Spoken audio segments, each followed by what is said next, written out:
Matinding kalungkutan ang natamo sa puso't isipan ni Jose, sapagkat ang kanyang mahal na ina ay nasangkot sa kasalanang ibinibintang sa kanya.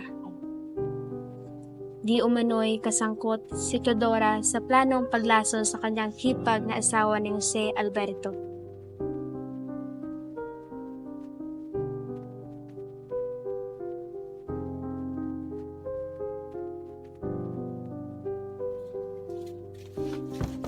Magandang umaga. Nandyan ba si Doña Teodora?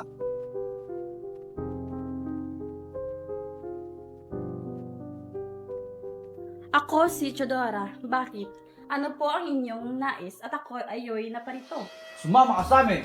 Inaaresto ka namin sa salang pagtangkang lasunin ang asawa ng iyong kapatid. Huliin siya! Ano? Wala akong kinalaman sa binibintang ninyo! Wala akong kasalanan! Bitawan niyo ako! Hindi ko kayang gawin yon! Sinisiraan niyo lang ako! Huwag na lang kayo naman at sumama na lang kayo sa amin.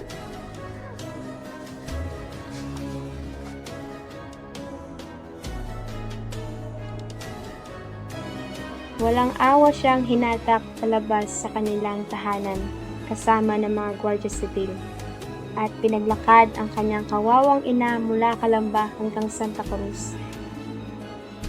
At walang awa siyang pinahirapan habang naglalakad at sinasaktan. At doon ay naipit siya ng 2 taon sa kulungan.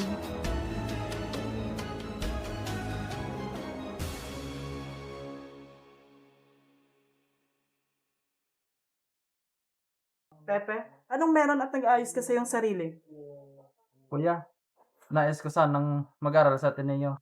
Nais ko sanang samahan mo ko sa aking pagpunta roon. Walang problema, Pepe. Tayo na at malayo pang ating lalakbayin.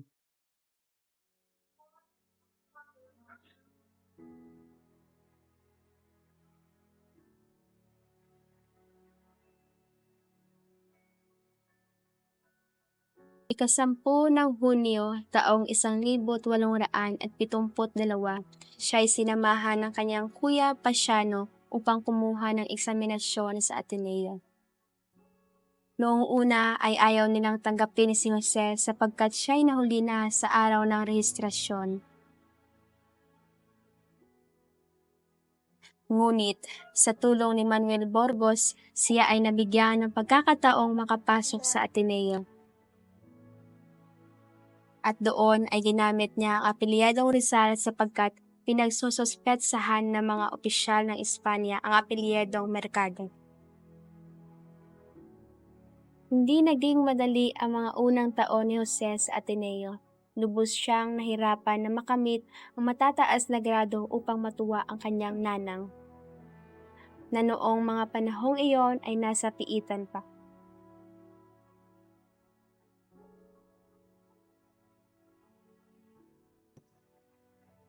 Teodora, may dalaw ka. Pepe?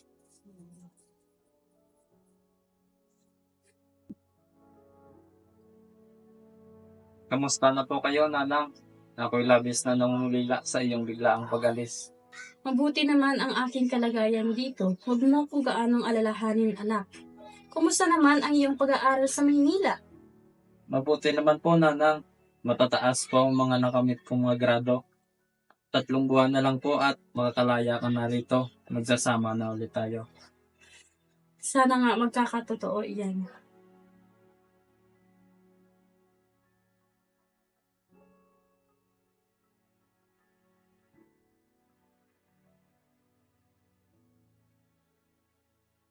Labing-anim na taong gulang si Jose nang nadama niya ang kanyang unang pag-ibig.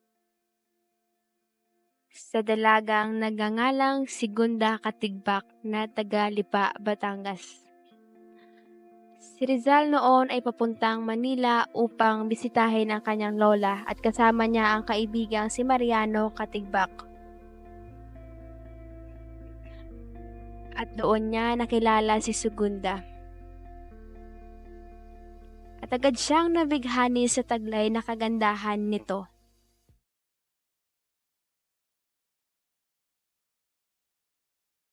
Karamihan sa mga bisita ay kilala si Jose bilang isang dalubhasang pintor, kaya hinikayat nila si Jose na ipinta ang dalaga. Nag-aalangan si Jose noong una kaya iginuhit na lamang niya si Segunda. Sa tuwing titingin si Jose kay Segunda, ang kanyang pisngi ay nagsisimulang mamula. Salamat, Ginoo.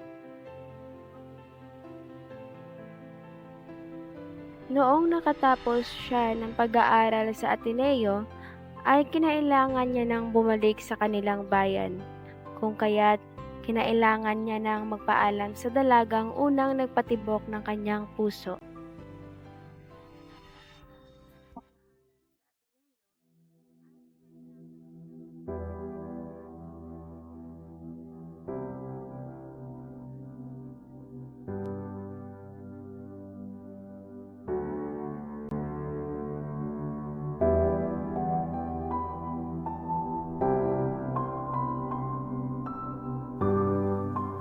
Kumusta, Jose? Mabuti naman. Gusto ko lang sanang magpaalam sa iyo at ako'y uwi na sa aming tahanan sa Calamba. At ako'y labis na nalulungkot at baka hindi na tayo muli magkita ngayong bakasyon. Ako rin naman ay uuwi sa aming bayan, sa Lipa. Dadaan pa naman kayo sa Calamba, di ba? Bago kayo didiretso ng Lipa. At tiyak kung magkikita muli tayo. Paalam, Making Sinta.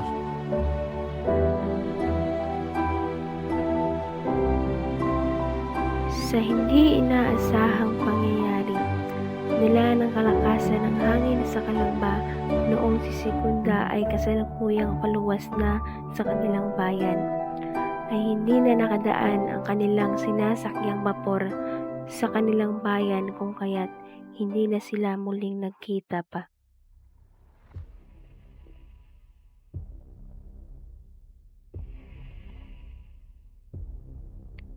Isang araw habang siya ay nasa Calamba upang magbakasyon, ay nakaligtaan niyang saluduhan ang general ng Guardia Civil.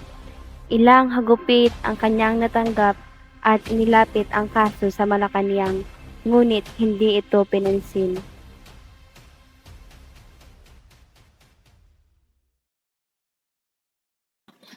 Pepe, ano ba ang iniisip mo? Masyado ka nang maraming nalalaman at baka mapugutan ka na ng ulo.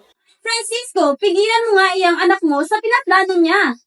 Hayaan mo siya, Teo. Kung iyan ang gusto niya, bigyan natin siya ng pagkakataong pumili o magdesisyon para sa pansarili niya. Nanang, suportahan lang natin si Pepe. Mas mainam kanyang desisyon upang mas maintindihan niya ang kalagayan ng ating bansa at edukasyon lamang ang susi sa pasuliraning ito. Hindi niyo ako naiintindihan. Gusto ko lamang protektahan ang aking anak. Aalis na po ako. Sana'y dumating ang panahon na maintindihan niyo ang aking desisyon.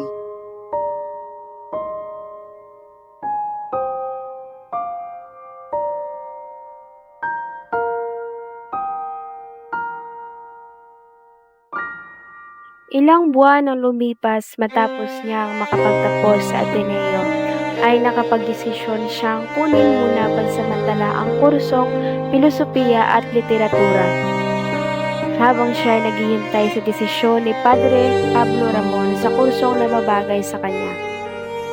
Sa pagkakataong ito ay ginamit niya ang apelyedong Rizal upang hindi makaagaw ng pansin sa mata ng mga Espanyol sa kanyang papasukang universidad.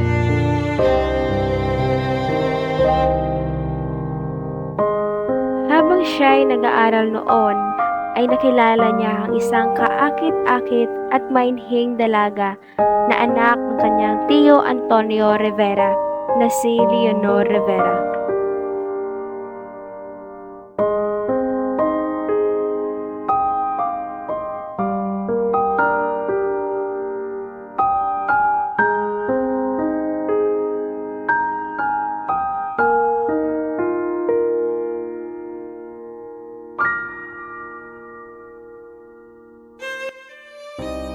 Leonor, minsan ko nang iniling kay Batala na sana hindi na lamang tayo magpinsan. Nais kong yakapin ang inaharap ng buong puso na kasama ka. Ngunit Jose, paano kung matuklasan nila ang tinatago nating relasyon? Ano na lang ang gagawin natin? Kung gayon, itatanan kita. Sa ngayon, itago muna natin ang ating relasyon sa ating mga kamag-anak. Ngayon, tatawagin muna kitang Taimes upang hindi sila makalata.